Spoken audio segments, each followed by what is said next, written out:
New to S.H.E.R.O, welcome.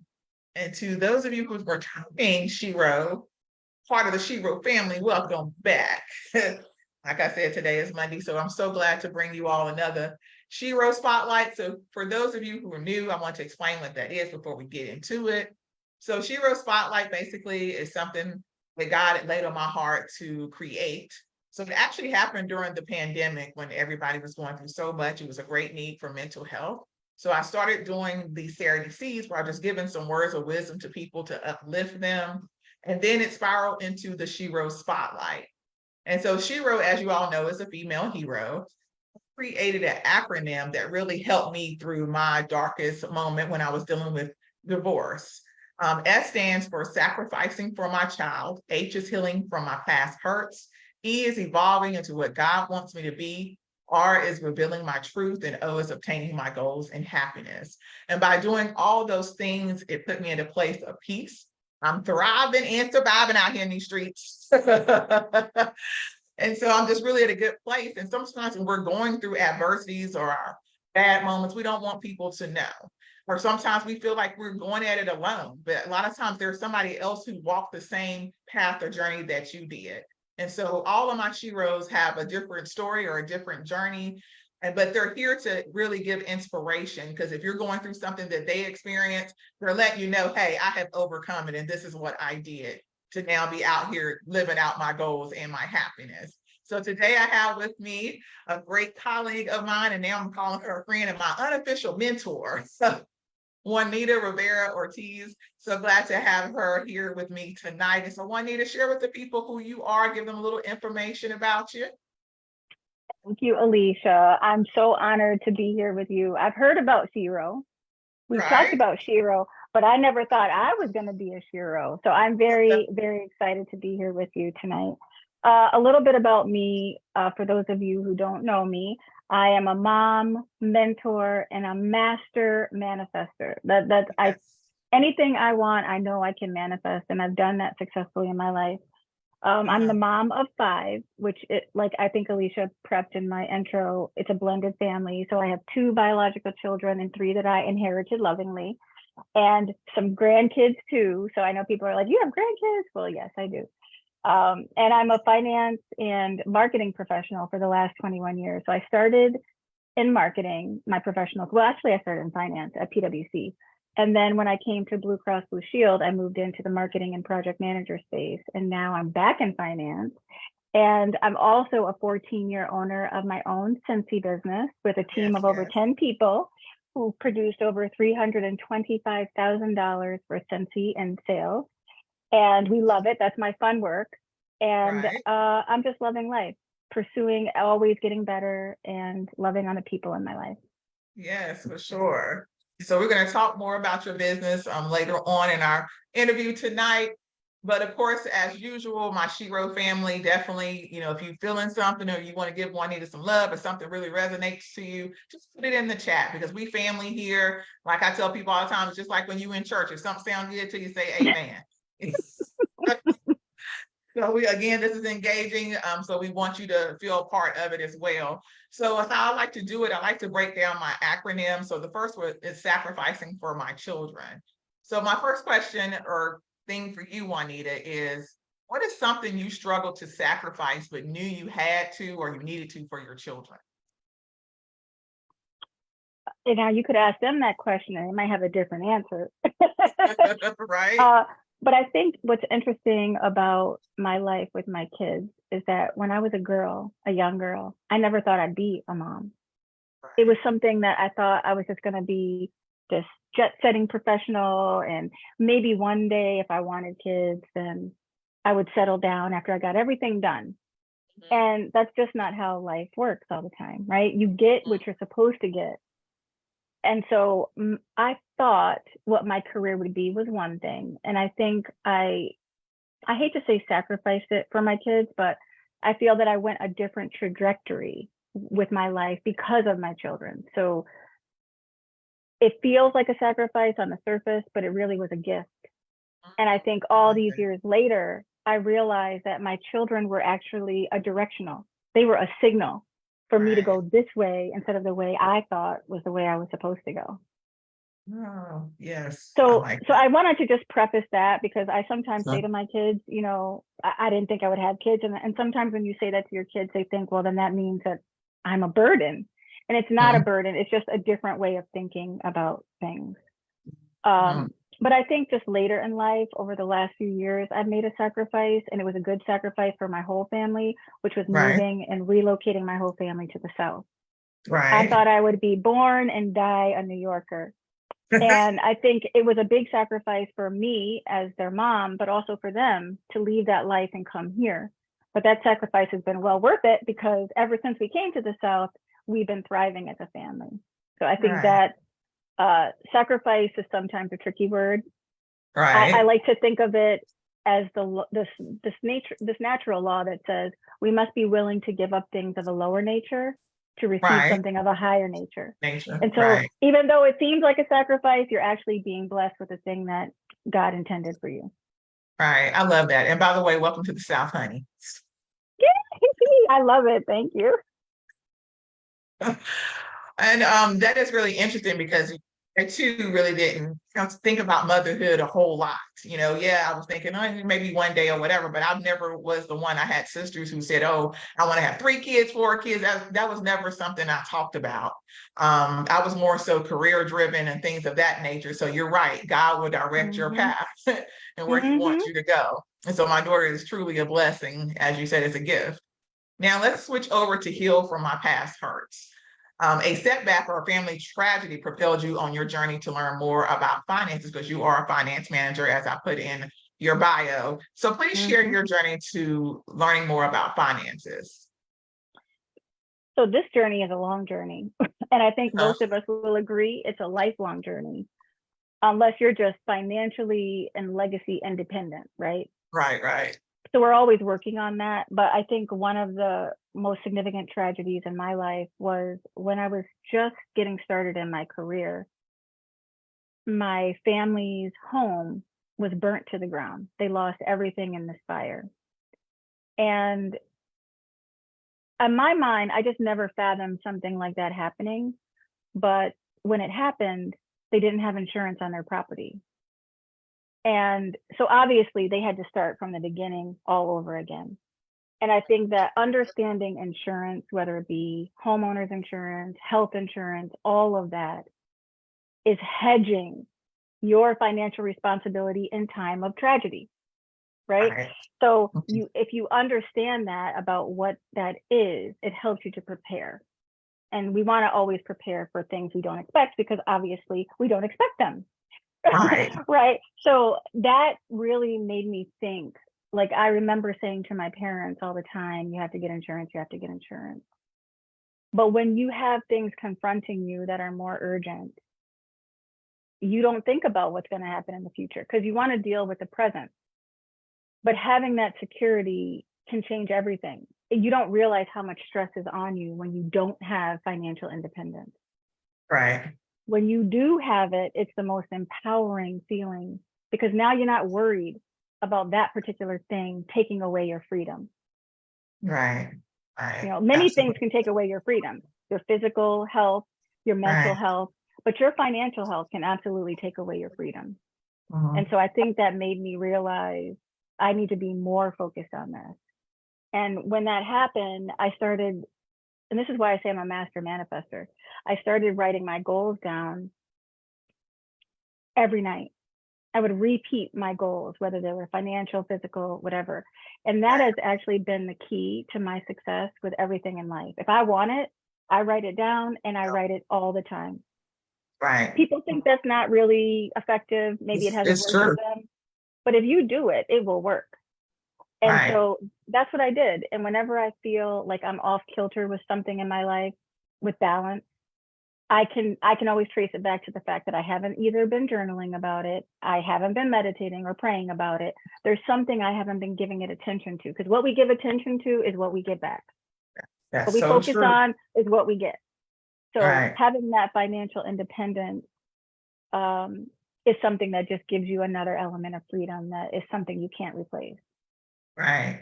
Absolutely. That's so true. I'm a person that writes down everything. And I just recently told somebody this exact same thing about writing it down. It just makes a difference because number one, it's visual. You see it on paper and it pushes you more towards your goal because you've written it, and like in the Bible it says, write the vision, make it plain. I mean, it's there, you know what I'm saying? So it's just like, so if you do that, it just, for some reason, it just pushes you every year. At the beginning of the year, I always set goals for myself. It would be career, personal, and I promise you, every year I have exceeded what I expected to when I put down, you know what I'm saying, or what I expected to do. And so it's just something about having that vision and writing it down and seeing it right there on paper just really propels you to the next level. And I know too, at a young age, you learned about legacy from your father. He was big on about having land, and share a little bit more about that with everyone.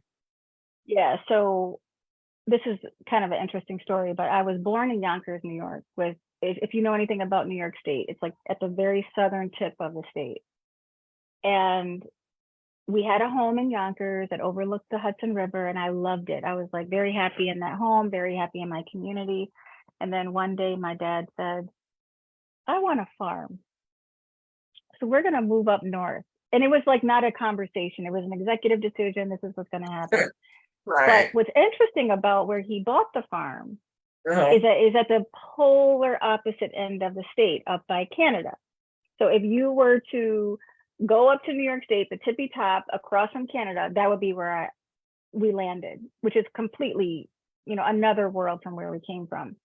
But the idea was that my dad wanted his own land. He wanted something to stake his own claim and legacy with. Right. And so he bought this 100 acres of land up north, and he had a barn with some pigs and some chickens and a couple rabbits, and he called that his farm. Right. But he loved it, and he wanted that to be something that he could leave to his children. And I think, we've all done that exercise, like the DEI exercise, where you all stand in a line and they ask you questions, and based on the answer to your question, you walk forward or backwards. And one of the first questions they always ask you is, have you ever inherited anything? Did someone leave you something? And that's one of the things that you get to take a step forward for. Now, I didn't know all of this back in the day when my dad got the land or when he passed and left the land. But I realize now that how important that was to him as part of his legacy. So anytime my mom would have talked about, oh, I'm going to sell the land, or, I need this, I said, nope, do not do that, because that's what dad did not want. And so that's a piece of legacy that my siblings and I get to do something with for my dad. And then we get to pass it on to our kids. So children. I think that, that taught me how important legacy is, and that now I need to do the same thing for my children. Right. Setting your children up for success, not just giving it to them, but just teaching them how hard you had to get it. Because sometimes when people leave things for their children, they don't take care of it. Right. Or either they fight over it or whatever. But when you set it up, saying in a way to let them understand, hey, I worked hard for this, leave this in the family. I teach my daughter early on about, financial literacy and how to take care of money and how to save and stuff, and why it's important to save and things of that nature. As a single mom, it ain't always been easy. I didn't always be at the place I am financially, and I don't mind sharing this with everybody because I want people to know you can do it. I'm financially free. I'm debt free. I have my house, which is an asset, but I'm debt free at the age of 44 and plan to continue to be that way because I want to retire early in my life. But it's the thing, again, it takes discipline. Let's be real. I mean, I still enjoy the great things of life. I never really had a set, like, oh, you can't spend this much. I never was like that. It's just like God has truly blessed me. I'm also a tithe payer. Saying some people don't believe in that, but I do. And it has blessed me as well. So, but yeah. And so as a single mom, like I said, I've had my struggles, but I've been smart with my money. It's nothing I love to spend money on food and traveling, memories. You won't see me with all these flashy name brand and nothing against that. If that's what your heart desires, that's what your heart desires, but be smart with it. Make sure your bills and things like that are paid before you're giving to yourself, what I'm saying? But let's now break it down a little bit more, even into the healing from your past hurts. And one thing I do like about you is that you're really big on coaching and having a coach. And let's share with the people a little bit about that and why do you feel like it? Some people go to therapy, which is awesome. Some people, Mm-hmm. pray and they believe in their faith and things like that, but you do coaching, saying you go to Mm-hmm. coaching to get you to your next level in career. So let's talk about that a little bit more. Okay, great. And I would say, just as a comment on that, I think that coaching can be a complement to all those other strategies you just discussed. I don't think it's an either or. I Right. just have found that for me personally, the coaching has made a significant difference in my life. Mm-hmm. Now, I don't remember if I knew that as a young woman, to be honest with you, because the first time I heard about coaching was in the work environment. There was a Mm-hmm. corporate coach available for people who were in the specific leadership program, and you got a Right. coach. I didn't even know what coaching was about at the time. I Right. just knew that it was someone who's going to help me. And I thought that was great. Mm-hmm. But my first experience was probably the most impressionable, and that's what has made me keep doing it. Because the first thing my coach did with me is he sat with me in a small room and he said, "I want you to breathe." And I was like, "I am breathing." He's like, "No, I want you to do it this way." And he took me through the steps of actually breathing. And he says, "Do you notice a difference between this time and the last time you did it?"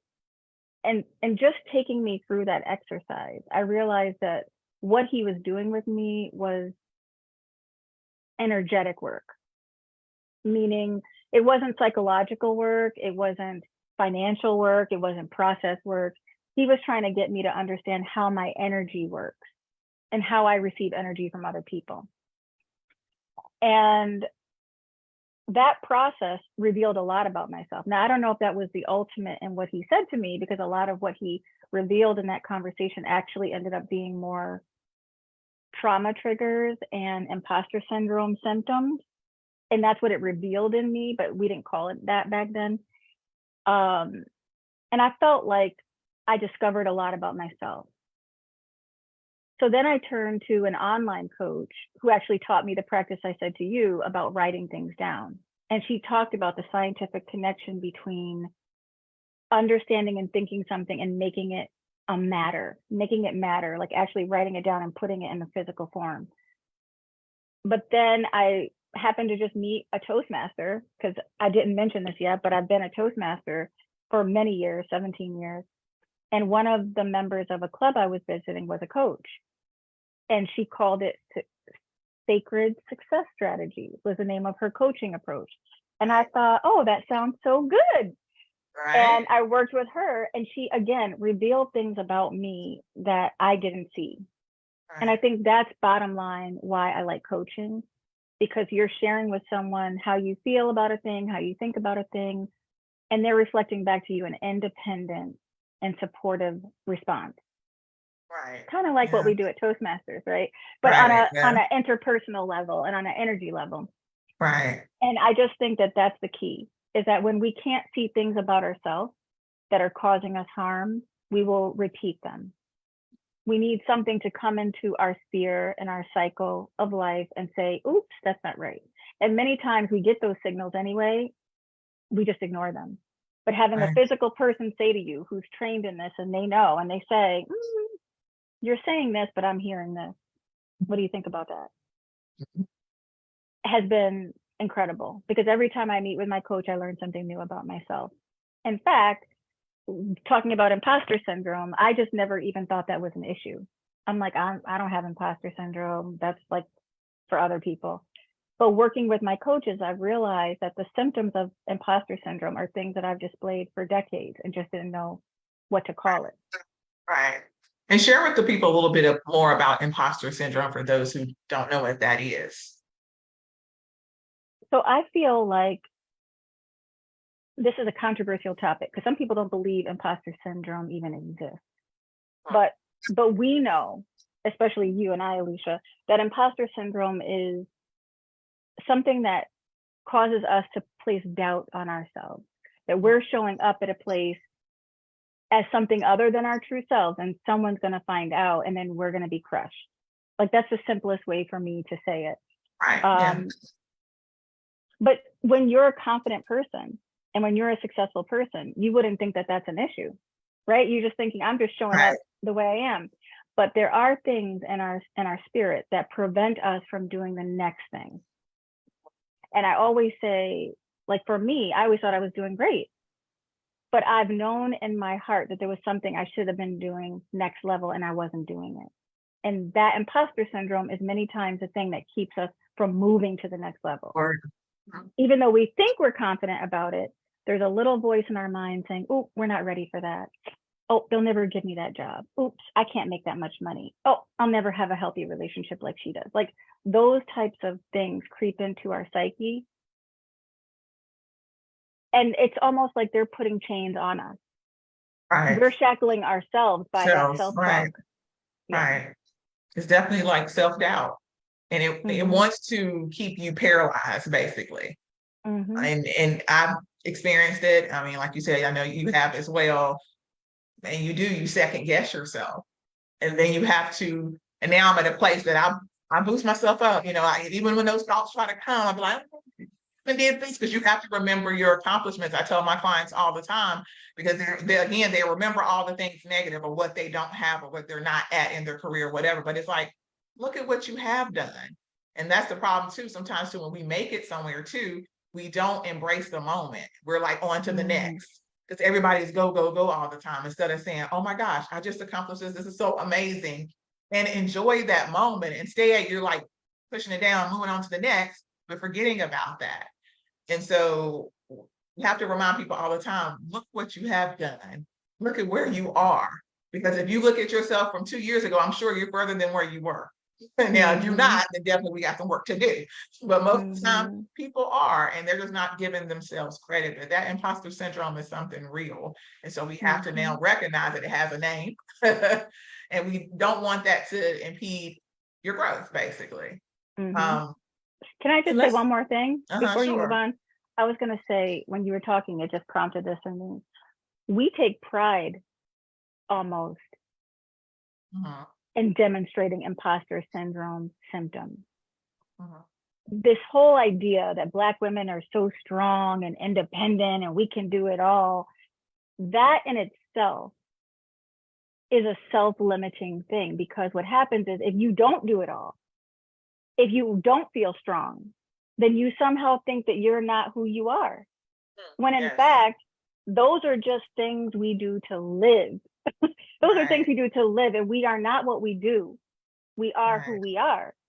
But we put so much value on doing as Black women, especially women too in general. Like we are supposed to do. And so we find so much value in doing that if we don't do it all, somehow we think we've not done enough. Right. That's so true. Absolutely true. Now, speaking of evolving into what God wants you to be, and you have excelled in your Scentsy business, I want you to explain to people about that and what motivated you to start that, number one. But then I want you to share with people your social media, any upcoming events, and a little bit more about your business. Thank you. So Scentsy is what I mentioned earlier, my fun work. Right. But it came out of my love of candles. So I love these candles, but again, I mentioned that my parents had a house fire and took everything out. And at the time, I was looking for a new house, and this was going to be a much bigger house than I'd ever lived in. And I thought to myself, if I put candles in this house and something happens on one end of the house and I'm over here, I could have a house fire. So the trauma trigger was kind of what made me not want to have a traditional candle. And sometimes I do have candles for emergencies, birthday cakes, blah, blah, blah. But in general, I didn't want to scent my home with this lit candle. I would rather have a wickless candle. And at the time, that's what got introduced to me. I got introduced to this wickless candle, and I thought, oh, this is so amazing. I love it. So I got it and I used it. And when it was all gone, I was like, I could probably sell this, because before I did finance, I worked in cosmetics in a department store. So I was used to retail sales. I thought I was a great salesperson. I'm like, I could do this. And then I can just fund my own habit. But then it grew. Like my director was like, oh, you need to build a team. And I was like, yeah, that's a good idea. I should build a team. And so I've just organically built this team over time. And some of my team members are just doing amazing things. And I sat there for years like, why am I not doing amazing things? Even though I'm leading this great team, I need to be Right. doing more so I can model by example. And Mhm. so every now and then, it goes back to what you said about discipline. Every now and then I get on this trajectory where I was working my business. And then I'd be like, oh no, I can't work my business because I'm doing this other thing. But Right. now I realize with everything else that we've talked about, discipline, consistency, and passion are so important to everything we do. So Absolutely. lately, I've just been all over it. I'm like, all of my customers that I've had for all these years, I'm like, this is the month to celebrate you because it happens to be my anniversary month, Yes. September. And I'm like, I got all these packages together for my customers to send them and show gratitude because most of everything we've talked about, Mhm. troubles, adversity, challenges, most of it is usually solved in my mind, in my life anyway, by being grateful. You said earlier, be grateful for what you have, what you don't have. And the more you focus on gratitude and appreciate the things you have, the more they will come to you. Right. So I'm doing that with my business now. I love that. So your social media, how can they find you if they wanted to order something from you? Tell the people. I'm on everything. So I'm on Facebook as My Scent Diva, which is how I shared it on the Facebook for tonight's program. I'm also on Instagram, same thing, My Scent Uh-huh. Diva. And then my website is sort of easy. It's jro.scentsy.us. And so it's a very easy website, and I'll put it in the chat for you too. Okay, I was But you about to try can to reach do it. me, yeah, you can reach me on anything, and my contact information is on my websites and social media. Yeah, I forgot to tell people your nickname, J-Ro. Y'all know Yeah. J-Lo, but this is J-Ro, okay? The Afro-Latina, you know what I'm That's saying? right. That's right. So another thing for you, so dealing with finance and just people in general, because like I said, you are definitely a motivator. Why do you find that it's difficult for people to find their worth, and how can people find their value? Because me and you've had conversations about this before, even from salary and trying to negotiate and stuff like that. Like, why do people have that difficulty? And even me as a business owner trying to set prices with people that they, say, but you don't want to sell yourself short either, but you want to get a customer. Why do you do that? And why do you find that people have this difficulty? Well, I'm still working on this one myself. So Uh-huh. it's a good question. My coach is actually working with me right now on this very thing. Uh-huh. But the first step, I think, is just appreciating yourself and Mm-hmm. understanding and identifying what you are good at, what brings you joy. Because the things that come easy to you and that bring you joy are usually an indicator of your highest value, right? Those are the things that you, there's a great book called Strength Finder. And I think that anybody who's struggling with understanding their worth should start with that book. This is a book I read probably 10 years ago. I think it was called Strength Finder 2.0 at that time. And it really talks about how we do what we think we should do, but sometimes that's not what our strength is. That's not what we're here for. And so it's a misalignment. It's like, I think they give the example of a young boy wanting to be a baseball player. And he wants to be a baseball player and he practices and practices and practices, but he's never really as good as the other players because he wasn't naturally gifted in that. He worked hard and he did a good job because he practiced and he dedicated his time and his energy to it, but it wasn't his strength. And Right. so if you lean into the things that you are naturally good at, it's Mhm. always easier to find your value. That's number one, appreciating who you are and the talents that you have and your natural strengths. I think two, it's just understanding your context. I think sometimes we're in the wrong environment. And I say this to a lot of people in my life, my mentees especially, when things aren't going the way you want them to go and you keep getting all of these roadblocks, there's a reason. And a girlfriend of mine used to say to me, oh, it's because they're just jealous. They just don't understand your value. They're just jealous. And I loved it because she was a dear friend of mine and it always made me feel better. But it's not the truth. It's not the truth. Yes, there are people who are jealous of you, and yes, that's all a fact potentially, but it's not the thing that's blocking you. It's the years of conditioning about what you think you should be doing. It's like when I was a girl, I thought I'd be a teacher. But then as I aged, I had a mentor who was a finance professional. Mhm. And all of a sudden, my focus shifted to, I want to be like her. Right. And so that's how I got into finance. It wasn't because that was my lifelong dream. It's because that's what the environment dictated would be a safe, stable, and prosperous job. And of course, I love my finance position, but it's not what I thought I'd be. Gotcha. And so a lot of people always say, if you think about what you wanted to be when you were a kid, before you had all the noise of the world on you, that's probably where your true value is. Yes, that's so true. Oh. And and so I've set it up where I keep saying my next career will be teaching in some form or fashion. And I've Right. set myself up over the Mhm. last 5 years to make sure I'm working closer to that path. Like I joined the school board when I was back in New York so I could learn more about how schools work and how to advocate for students. I got Mhm. involved with parent and student groups so I could learn, like, what are they saying about this? I got more Mhm. involved with my own kids' education. So I think Mhm. I'm doing the work, but you have to listen to your heart when it comes to matters of that. You have to keep a job, right? Right.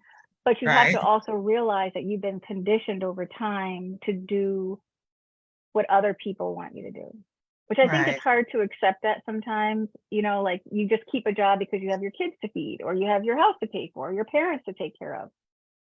But you still need to follow your dream if you want to recognize your full value, which doesn't have to be a Right. full-time job, but it should be the most important thing on your list because being who you were meant to be is more important than anything. I mean, what's more important than that? Yeah. Because that's where your passion lies. And as they say, most people do not are not working in something they're passionate about. So we got bills to pay. But that's so true though. It's just like where your heart lie, and that's true. That's where you will find your value because you're natural at it. Um, so speaking of that value, now how do you sell yourself? Like the elevator pitch, what advice can you give to people about that? Because I sometimes struggle with that, but what can they do? So I would say the first exercise is to go back and do your own self-appreciation list. What are you most grateful for about yourself? Mm-hmm. And then you think about, like, how does that translate to others? So in my case, even in my intro, I said I'm a mentor. I've been a mentor all my life, whether it was in Toastmasters, work, personal. But why? Why am I a mentor? Because people always say I give great advice. And that's really a coaching aspect more than a mentoring aspect, because mentors, well, I guess mentors teach you too. Um, but to me, I feel like, okay, so people give me positive feedback on that. They say they liked my advice. What does that really mean? It says I'm a good and empathetic listener.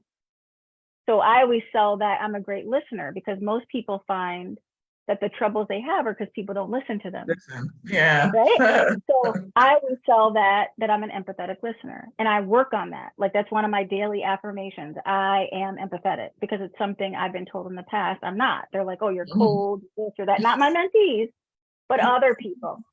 And so I say, okay, well, I'm going to work on that.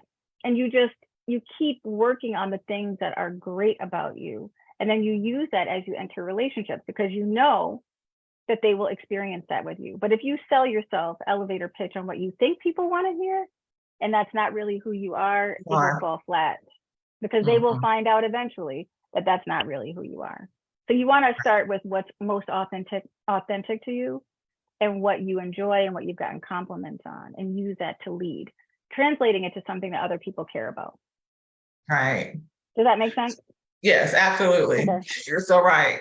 And that's something I have to think about too. I mean, I really like what you said to write down that list of what you appreciate about yourself, because that does start the foundation, because that's also what makes you unique, That's it's who right. you are. And another thing I want you to talk about too, when we talk about obtaining goals and happiness, when we talk about financial literacy and security, do you feel like they're essential? And if so, why or why not?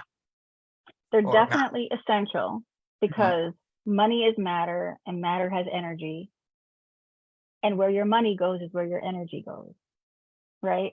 So if you're not caring for your energy, AKA money, it could go anywhere. You won't know. It'll be gone before you know it.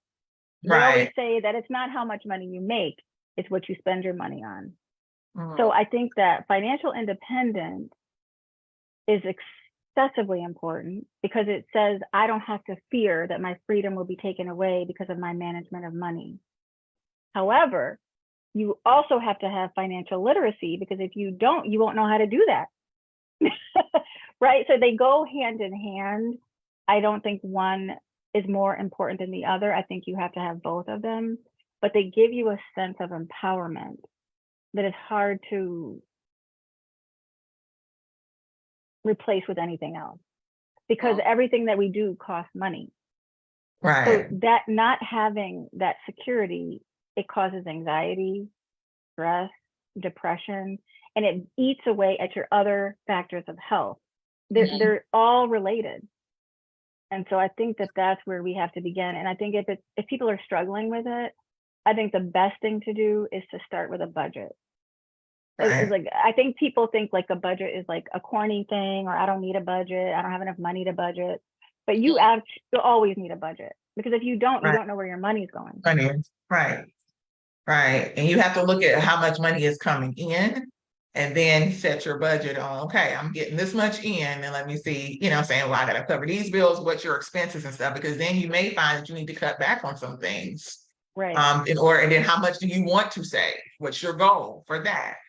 Those are the type of things I used to do. And then I used to tackle bills, like I used to do the snowball that I learned from, I think, Dave Ramsey or whatever, listen to him and just started killing my student loans, you know what I'm saying? Unfortunately, I didn't have the ones like you all have now. If you work in a certain service, professional, whatever, after a certain amount of years, they're going to get paid off regardless. I didn't have that luxury. So yes, I had to pay it. But I just did the snowball. I just started tackling the smallest one. Once I got that one done, the next one, and then it just flowed. And so I think you're right. You have to have some type of budget to understand what you're bringing in, how much is going out, and things like that. Now, what advice would you give someone who's younger when it comes to life insurance and things like that? Like if they don't have any children and things like that, they live in their life making money, would you say, oh, you need to save and things like that? But like they say, like one young person told me, tomorrow is not promised. So I'm just out here living my life. So what would you say to them? Yeah, I would say all young people say that, right? I mean, that's naivete and all of that, but it's also an element of truth. You do have to live for the present, but presently, what is it that you want? Because it doesn't matter. If they don't want to save for retirement, they still want to save for something. They want a house, they want a boat, they want to travel. So just start with that. I mean, they have to set the priority. But I think the more you could put on autopilot, the better off you are. And you realize that you're living a life that you want to be long and healthy. So if you get what you want, how are you going to pay for it? Because if you spend all your money today living it up, traveling, getting Gucci, this and that, you're going to be in that Gucci on the street. So, it's all your priorities. I mean, it's really hard to say because like you said, young people are living for the moment. But I remember a financial advisor talking to me when I was about 25. And I understood everything he was saying. I understood it was the right thing to do. But at that time, my priorities were just different. I just recommend that anyone, no matter how old you are, just start saving for the things that are important to you. Budget for the things that are important to you. Don't even say save, because saving sounds like you're foregoing something. You're not foregoing something. You're planning for something. It's a difference. And if you identify all those big things and you quantify them, you'll see, oh, I actually have to do this now. And this will be this once I get to that age. But it's just a small sacrifice right now. It's just $25 or $50 or whatever it is. A lot of young people that I know today are using the S.H.E.R.O methodology where they want to retire before or at 40. And so they're doing everything now to get ready for that. So I think there's two camps of young people. There's some young people who are trying to retire, meaning they want to live life without working. Right. And there's some people who just want to live life and regardless. Right. And so there's two camps, but I think I would always say just budget for what you want. That's the best way to avoid feeling like you're sacrificing. Right. And just to add to that, I would say try not to live above your means. That's why it's important to know what you're bringing in and your expenses and stuff like that. But also sometimes you have to have delayed gratification as well. So there's sometimes I see things in the store that I want, and I'm like, So I don't. Okay. So, and there's things that I bought on the whim, and now they probably sitting in the closet collecting dust. Hmm. So it's like you really got to think through. And sometimes when I was younger, I was a person, I would just buy on the whim. If I wanted it, I'm gonna get it. But now I really do think about it, and I never want to feel pressured. So if you ever know situations when you have salespeople saying, "Oh, we need an answer today," I'm like, "No, I'm good," because I don't need to feel pressure when I'm making my decision with my own money. That's right. So just remembering those tips as well. And my coach says this to me: you have to be willing to give up something of a lower nature to receive something of a higher nature. So if your higher nature thing is traveling the world, you might have to give up door dashing every night of the week. You might have to give up going out to happy hour and brunch on Sunday that you glam it up with, right? Like, it's all in your priorities. That's why I say it really goes back to what they want out of life, because you know how much money you have. It's not an infinite wealth. So you have to understand and prioritize what's most important first. It doesn't mean you can't do the other things. It's just do the most important things first, and then those things are secondary, or maybe that will propel you to get another job or open up your own business or make more money. But if you follow what you want, it's so true and cliche, the money will follow. Yeah, it is true. And so last question of the night, what's the next chapter or next steps for Miss J.E.R.O? Well, right now I'm just focusing on getting free myself in all Right. aspects of my life and not feeling like I'm missing out on something. I'm Mhm. missing out on my next level thing, which is your question. But I honestly think my next level thing is pursuing my teaching. And Mhm. however that teaching rolls out, but I think that's what it's going to be. And I know that you know this, the audience maybe doesn't know this, but I have created a company called Focus Beyond Numbers. And that's my dream company, to help people understand beyond the numbers, what is it that you want out of life? Because we're so focused on the numbers that we're not thinking about what really matters. Because we're That's focused on it. doing, we're just doing, doing, doing, doing, doing. And that's the thing that my coach has really opened my eyes to, that I've been so busy doing, doing, doing, that I haven't actually been looking at my next level. Even though I say I've been preparing for it, right? I've done all this work to prepare. I need to actually now execute. And I think that's one of the things we as humans tend to do. We can think of a lot of great things, but we only execute for certain things.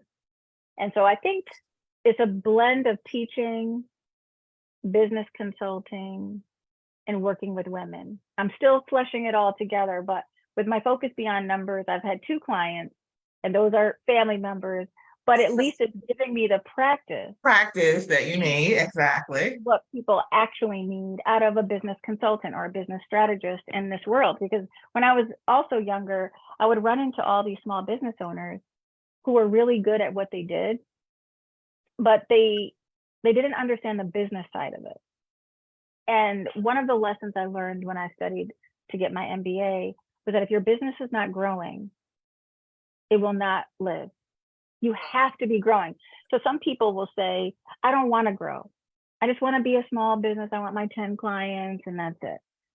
But the problem with that is you will be eaten up by competitors, because other people will offer the services cheaper, Right. better, offer more. And so you constantly have to be innovating. You can't do that if you're not looking at your numbers, if you're not looking at your market, if you're not looking at your target market specifically of who receives your services. So that's really where my mind is on the Focus Beyond Numbers. I really want to explore that, because I think it's very hard to get sound advice a la carte. Like, some people want Mhm. to take you through a whole long process, and that's fine if you have Right. time and money to do that. But Do sometimes that. you just need someone to listen to you and Mhm. And give a you a little little push. feedback. Thank Yes. you all so much for joining us tonight. So Juanita, I just want to thank you and tell you that you are a She.E.R.O. You have sacrificed for your children, healed from your past hurt, evolving into what God wants you to be. You sat here tonight, revealed your truth, and you're out here obtaining your goals and happiness. We're looking forward to see what God has in store for you. Just get out there and do your thing, because you are a blessing. And it's funny that you talk about then your next level, or your next chapter in your career as being a teacher. You're already an amazing teacher. Just like I said, you are a great mentor. you do sow seeds into people, you give them inspiration. Like I tell you, a lot of times when I talk to Juanita, after I finish talking to her, I'll be like, girl, I can move mountains. For me, I am the bomb. You know, Juanita puts that into you. You have that just positive spirit. And so I just know that God is going to bless you. So we're just so happy that you were here tonight to share your journey and give us these seeds and these words of wisdom. And we thank you all for joining us tonight. If this was an inspiration to you, I would encourage you to share this video with others, because again, the goal of S.H.E.R.O Spotlight is to help as many people as possible. Please share this with others, and we will see you back next month for another S.H.E.R.O Spotlight. I hope that you all have a great night. Bye. Thank you. You're welcome. Bye-bye.